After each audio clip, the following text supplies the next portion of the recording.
The following is an Outdoor Channel original production. If you don't love it, you just wouldn't do it, because it can be heartbreaking. That was a really hard shot. It's potentially the most frustrating hunt I've ever been on in my life. For over 25 years, I've been intrigued by harvesting and cooking food from the wild, hormone, drug, and stress-free. I like to see my food running, swimming, and flying in their natural environments. I've crossed oceans, deserts, and jungles in search of the freshest wild game on the planet. I'm Mario Kalpou, and this is Man Eats Wild.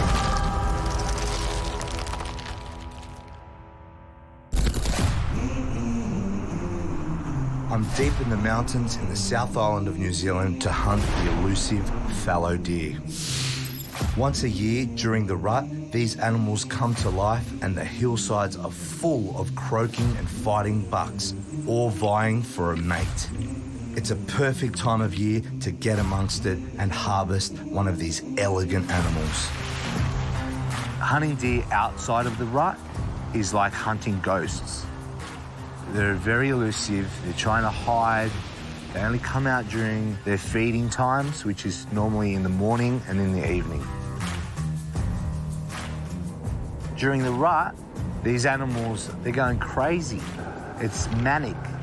The males are calling out for females all day long, giving away their location. It really is like the Super Bowl of deer hunting, or the pinnacle moment that hunters all around the world wait for, is that rut period.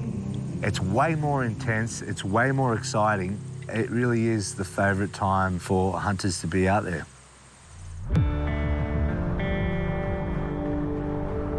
So it's day one. Been hiking up this mountain for the last hour. I'm just looking for a spot to actually camp up for the night. I'll get into this hunt tomorrow. It's gonna be tough. You know, these are free-range fallow deer, completely wild animals.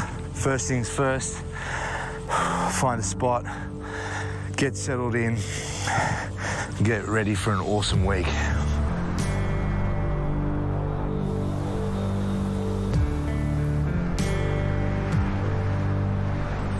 Targeting an alpine animal is going to be a lot more challenging to me, mainly because of the landscape.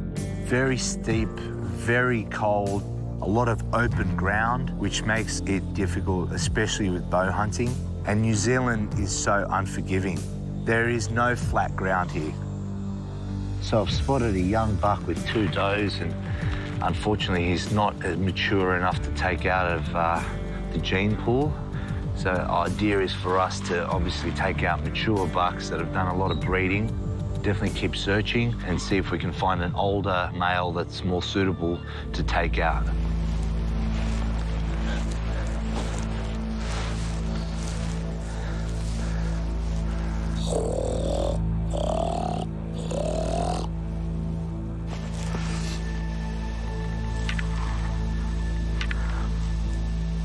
Two young bucks fighting. I can hear their antlers crashing together.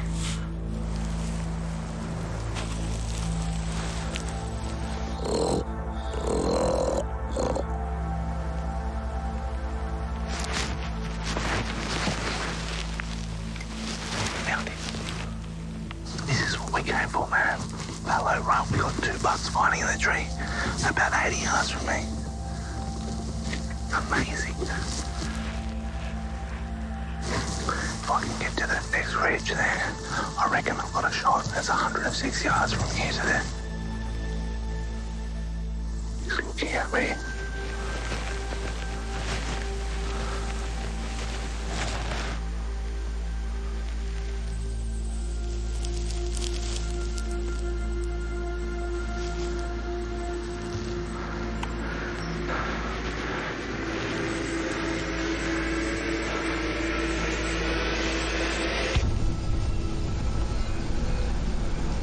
That's bow hunting right there for you. Unfortunately, he saw me and it got away from us. He just ran away, as you would if someone was pointing a bow and an arrow at you. So that's 1 for Fallow and 0 for Man Eats Wild.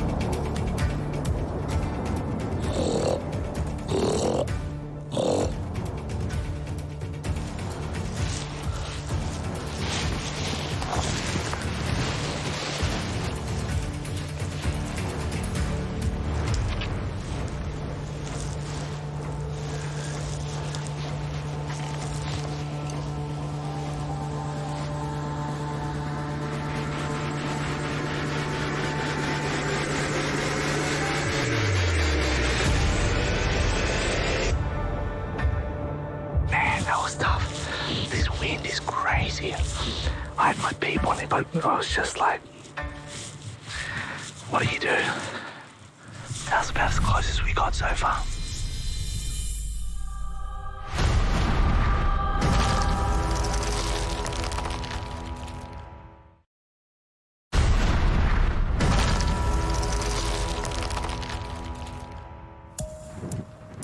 I'm in the South Island of New Zealand hunting fallow deer, and so far these clever animals are getting the best of me. But there is absolutely no way I'm giving up until I get one. Nice big buck down there, about 100 yards from us, 120 yards. The wind is not in our favour at all, so I don't expect this to go too well, but we can have an attempt at getting down to the bottom there.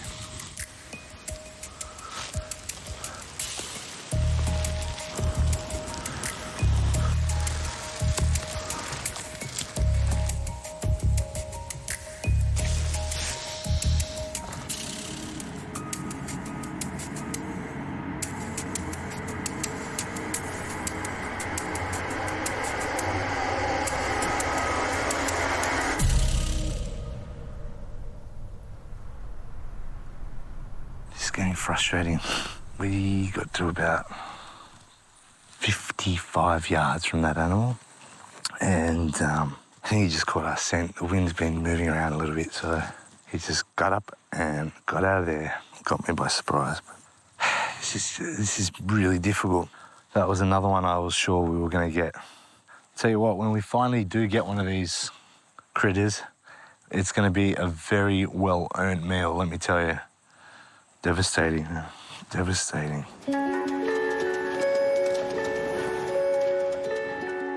There's a real special feeling about immersing yourself in a natural environment that you just can't explain in words. And that's what I feel every time I go out on an adventure. Every time I go on a hunt or a fish or a hike, I have a really strong emotional connection with the land. We all have that inbuilt inside us. It's a primal urge to just be involved and be in it. I absolutely love it, and I'll probably be doing this till the day I die.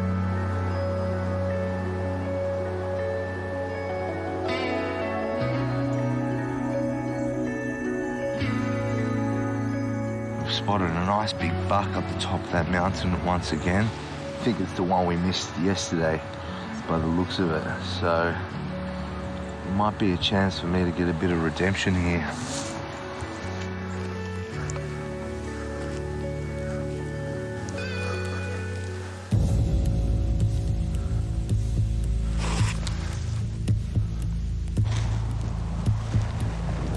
This whole mountain ridge is peppered with big fallow bucks.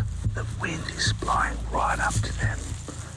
Unfortunately, there is absolutely nothing that I can do about it except crawl on my hands and knees and see if I can get in range. Now he's 200 yards. Just gotta make it to this next ridge.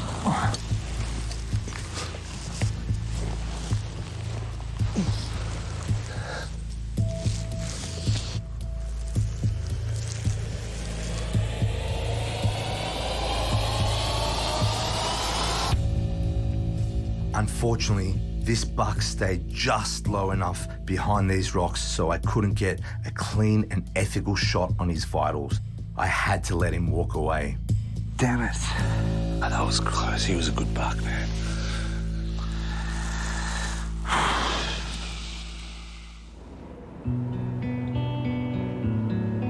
It's potentially the most frustrating hunt I've ever been on in my life.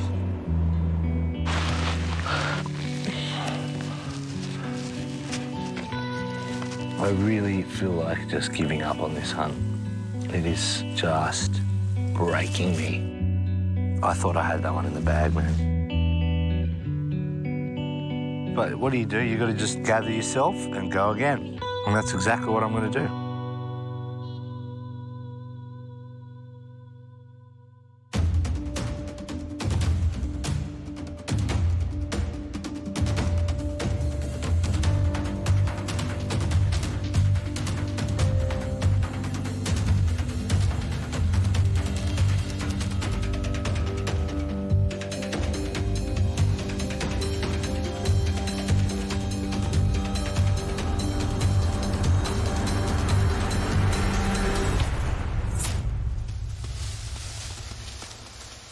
That was a really hard shot. I had to tuck just underneath his rib to go through the front. And on 100%, that got him. Oh. Right on dark.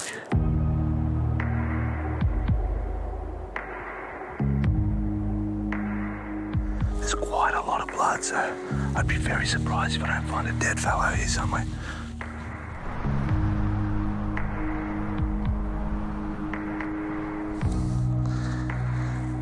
Out of all times to shoot an animal, this is the worst. Right on dark, looking for blood trails is not my favourite thing to do in the world, let me tell you. Yesterday it actually rained, so a lot of this blood isn't sticking to the grass properly, but you know, there is no two ways about it. I am going to find this animal because there's no way I'm leaving this meat on the hill. It just may take a while.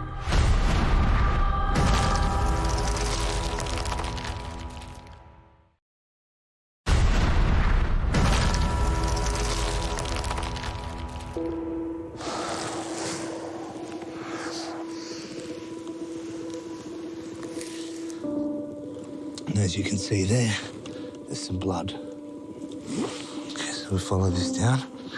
There's a little bit more blood here. This is hard work. Looking for blood trails is not my favourite thing to do in the world, let me tell you. There he is. Yes, got him. Awesome. Whew. Oh, I'm so relieved right now. The last thing I wanted was to not be able to find this animal. And it's a beautiful mature buck. Look at that exit wound, came out in the lungs. So the shot was good. It was a risky one, but it paid off. See, he's got all his tines, all his points. Hasn't been broken off from fighting, which is incredible. And he's definitely ready to be taken. Let some younger blood go through the genetics up here in the mountains.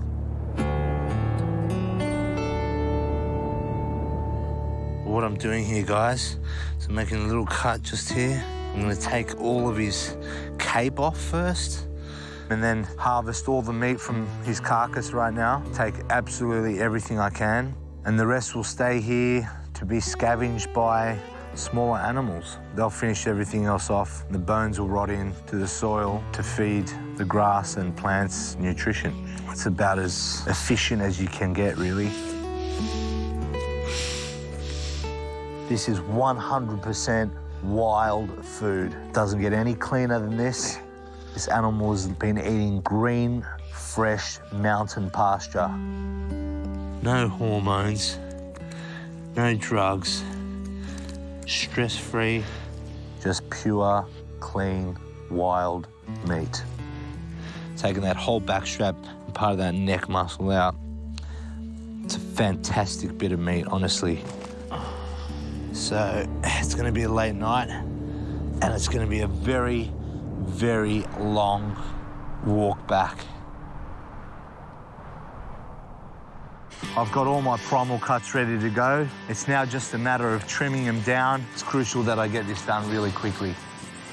If you are going to cape out and skin your own deer for taxidermy, you should let it set overnight if you're in a cooler environment, because the skin will actually set and that gives the taxidermist a lot better material to work with. The other thing I've done is I've socked the legs out. So instead of carving or slicing up the arm, I go around it, and that gives the taxidermist an extra bit of material to work with.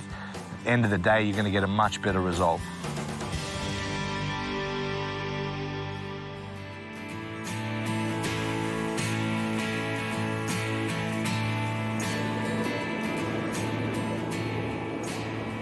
I know a lot of people out there think hunting is cruel and offensive and barbaric and whatever other words you want to wrap around it. What I think is cruel is putting an animal in a cage, pumping it full of nasty drugs, creating a sickly, overgrown beast to go sell off in the market. To me, that's cruel. The animals that we're hunting are living in their free-range environment. They're out in the open. What I think is much more ethical is going out and earning your food by hunting it yourself. You're catching a beautiful, clean creature that has had the ability to go out and breed and live a natural life as it should be. There's no two ways about it. Eating free-range wild animals is a lot better for you and a lot better for the environment. And at the end of the day, the closer you are to the source of your food, the better it is going to be for everyone.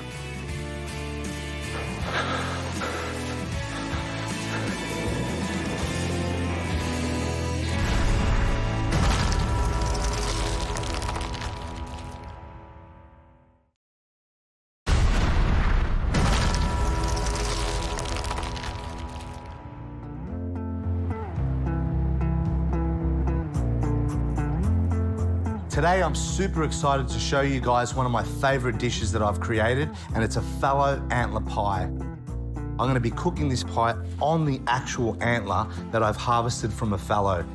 So the first thing that we need to do is get the fallow backstrap into a sous vide, which is gonna really tenderize and slow cook that beautiful piece of protein that we work so hard to get on the hill. So first you wanna season the meat. We're gonna put that in a bag. Then we're gonna add some herbs in there. These are all fresh and wild from New Zealand. This is a broth that I have made with antler bones, celery, garlic, and all sorts of other beautiful herbs. This is concentrated flavor. And the best thing about it is we're not wasting any part of the animal. We're utilizing even the bones themselves. I'm gonna seal this off and put it in my sous vide. This slow water cooking method really does enhance a lot of the flavors, and it makes the texture of the meat super soft. So I would highly recommend getting yourself a cryovac machine and giving a water bath or sous vide method a go. It's time to get this saute started. You want to get some garlic, Spanish onion, portobello mushrooms that are wild from New Zealand, and some carrots that a friend gifted me from their veggie patch. While that's simmering away, I'm gonna caramelize some Spanish onion. Put that on low to medium heat. Give them about a minute or two, then we're gonna add some balsamic vinegar. That's what you want. You want them to soak up all that balsamic. So while that's doing its thing, I'm gonna take out this sous vide backstrap and we'll see what we got in here. Oh, unbelievable. That is holding a serious amount of flavor in it. I'm actually gonna save that and put that back into my mix in a little bit. Look at that. This is the kind of result that you get with sous vide. I can tell you right now, if you ate that, it would melt in your mouth. I'm at that stage now where I'm starting to get hungry because I've just got smells coming out of every pan. Add that fallow backstrap straight in there. Our balsamic Spanish onions, stock. You can even chuck those herbs in if you want. The last bit, and my favorite bit, is the red wine reduction. You want that to reduce and it's gonna really saturate into that meat and you're gonna taste it later on. And as soon as all that red wine is gone, you know it's time to get cracking on the pie. So you wanna lay your antler down like so.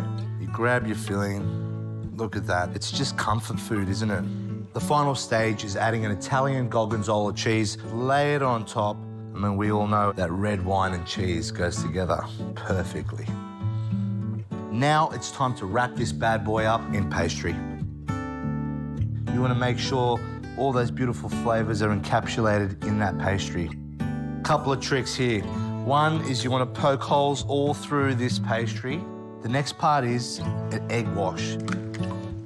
This is going to be like the super glue that keeps all this beautiful pastry that you've worked so hard to get on there together. Just paint the whole thing as evenly as you can. More on the joints than anything. Awesome. We're ready for the oven.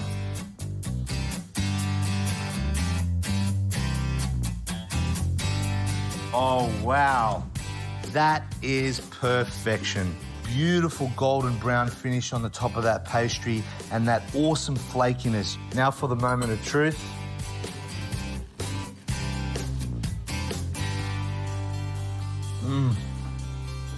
So good. Really rustic autumn flavors coming through. The cheese is just melted all the way through that meat. I can taste hints of red wine. Those herbs, they're all coming through. And look at the presentation. It doesn't get any more true to what it is. It's wild game harvested from Mother Nature. To be able to create such a unique tasting and beautifully presented dish after an incredibly difficult hunt up in the mountains, this is what I do, this is what I love, and I hope you guys can enjoy it at home for yourselves.